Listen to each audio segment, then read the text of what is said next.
आलस में नाम रोशन करना चाहते हो। एक बात तुम्हें क्यों नहीं समझ में आती कि दुनिया में तुम अकेले नहीं हो। नीट के एग्जाम देने वाले तुम अकेले नहीं हो, 20 लाख बच्चे हैं। कम से कम उसके बारे में तो सोचो। देखो, जब भी तुम किसी कंपटीशन की तैयारी करते हो, ध्यान से सुनना, जब भी तुम किसी कंपटीशन की तैयारी करते हो तो तुम एक स्टूडेंट नहीं होते हो जैसे तुम अपने स्कूल में थे। तुम एक नॉर्मल इंसान नहीं हो, तो तुम किसी के बेटे नहीं हो। अब क्या बात कर रहे हो सर? हाँ, तुम किसी के भाई भी नहीं हो, ना ही तुम किसी के दोस्त हो, ना ही तुम एक सिंपल स्टूडेंट हो। तुम हो योद्धा। समझने की कोशिश करो, ये उस लेवल की काम है। हवा बना रहे हो योद्धा, चुपचाप पढ़ रहे थे हम, कहां उंगली कर रहे हो भाई? तुम समझ नहीं रहे हो। फिर ये वो काम ही नहीं है जो तुम कर रहे हो। तुम एक आम इंसान नहीं हो अब। तो तुम अपना एटीट्यूड चेंज करो। चाहे वो नीट हो या जेई हो या एसएससी हो या आईएएस हो, किसी भी कंपटीशन की तैयारी जब आप करते हैं ना, तो आप एक आम स्टूडेंट नहीं होते हैं, आप किसी के बेटे नहीं होते जब तक आप कंपटीशन की तैयारी कर रहे हैं। आप किसी के पड़ोसी नहीं है जब तक आप कंपटीशन की तैयारी कर रहे हैं। आप किसी के बेटे नहीं है, किसी के दोस्त नहीं है, किसी के भाई नहीं है, किसी की बहन नहीं है। आप एक है तो सिर्फ और सिर्फ योद्धा है आप। और आप एक युद्ध की तैयारी कर रहे हैं साहब, क्योंकि योद्धा का एटीट्यूड और जीवन ऐसा नहीं होता बिल्कुल जैसा तुम्हारा है। कोटे में जब हम लोग पढ़ाते थे ना, तो वहां पे दिखता है आंखों में योद्धापन। वहां पे दिखता है कि हर समय हर क्षण वो एक बड़े युद्ध की तैयारी करता हुआ बच्चा, क्योंकि उसको लगता है कि मेरे जैसे हजारों रोड पे चल रहे हैं। तुम बढ़िया युगांडा की काली घाटी में अकेले बैठ के पढ़ रहे हो, तुमको नींद आ जा रहा है, तुम्हें लग रहा है कि किसी के साथ कंपटीशन ही नहीं है। ये ड्रॉबैक ऑनलाइन का। हर चीज का अपना एडवांटेज और डिसएडवांटेज होता है। हमें टेक्नोलॉजी के साथ आगे बढ़ना पड़ेगा। ऑनलाइन में बहुत सारी टेक्नोलॉजिकल हेल्प हमें मिल जाता है, लेकिन ये ड्रॉबैक भी है। तुम अकेला घर में बैठ पढ़ रहे हो, तुम्हें लगता है कि तुम्हारा तुमसे ही कंपटीशन है। तुम्हें पहले खुद से ही कॉम्पीट करना है और अपने आप को हर दिन बेहतर बनाना है। लेकिन तुम्हारे साथ साथ 20 लाख बच्चे साहब पेपर देंगे। आप एक नॉर्मल स्टूडेंट है ही नहीं, आप एक योद्धा है साहब। और जब एक योद्धा अपने युद्ध की तैयारी करता है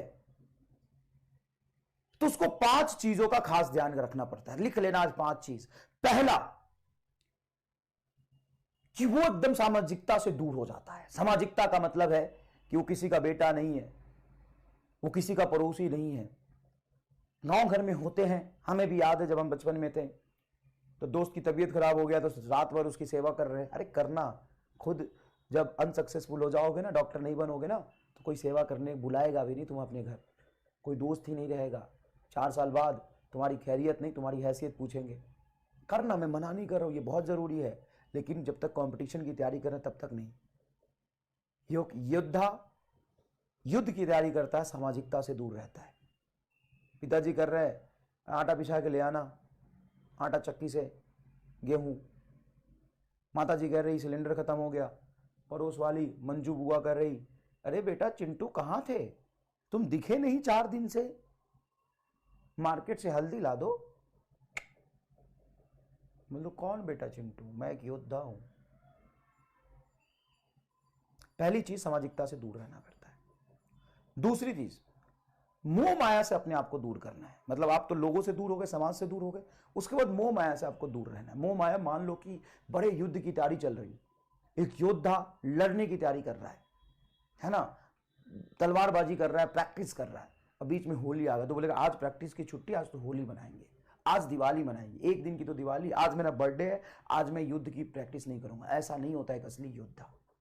ये अर्जुन की निशानी नहीं है। वो उस मोह माया से दूर रहते। आज बचपन से अभी तक दिवाली मनाते आए हो कि नहीं आए हो? दुर्गा पूजा मतलब मैं ड्रॉपर को देखता हूं कि सर आपने दुर्गा पूजा में 1 दिन की छुट्टी कैसे दी?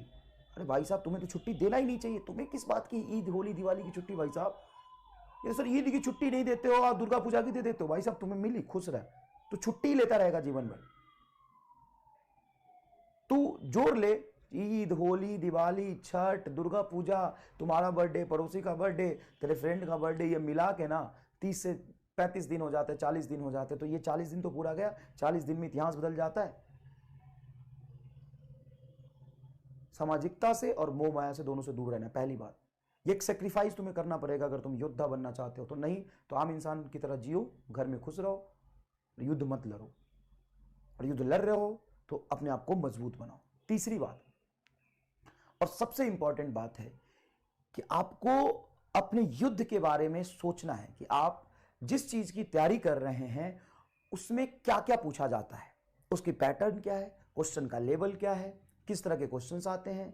You have to be highly selective. जैसे मान लो कि मुझे किसी से युद्ध लड़ना है, तो मैं सीधा अपनी तैयारी करता रहूंगा, मजदूरी करता रहूंगा कि सबसे पहले मैं जानूंगा कि जो मेरा दुश्मन है उसकी वीक पॉइंट क्या है, उसकी स्ट्रांग पॉइंट क्या है, ये मैं पता करने की कोशिश करूंगा। तो मैं सबसे पहले पता करूंगा कि अच्छा वो तीरंदाजी में बहुत स्ट्रांग है, तो हमें तीरंदाजी की ज्यादा प्रैक्टिस करनी पड़ेगी, उसमें एक्सपर्ट होना पड़ेगा। अच्छा उसको तलवार चलाना नहीं आता, तो जितना हमें चलाना आता है उससे काम चल जाएगा। तो you have to be highly selective on the basis of requirement.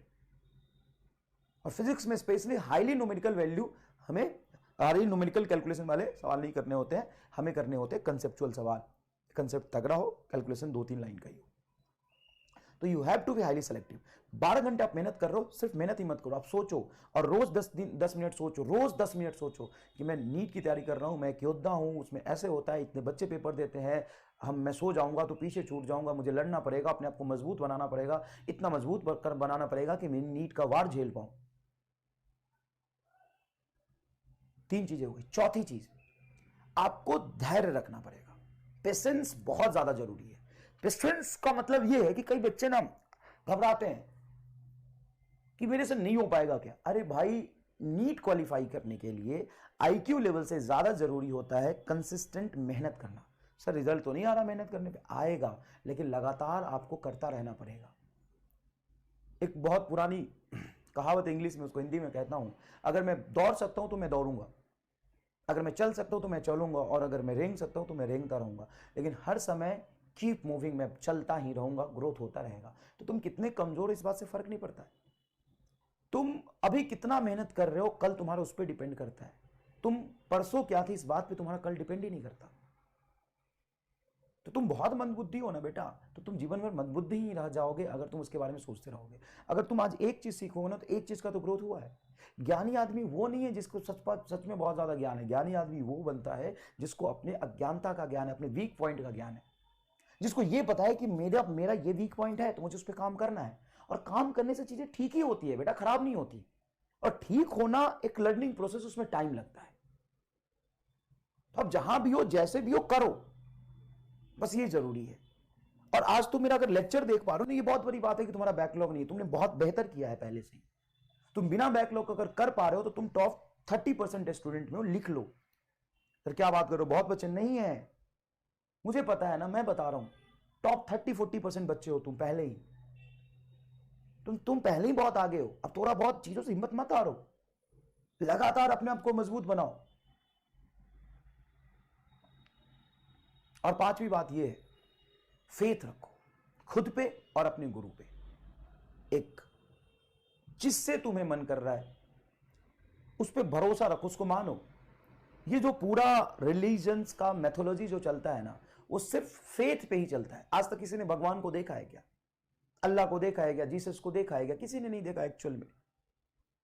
अगर आप देखो, इसको गलत वे में मत लेना, मैं ये कहना चाहता हूं कि एक फेथ है और फेथ से फर्क पड़ता है, मैं ये कहना चाहता हूं।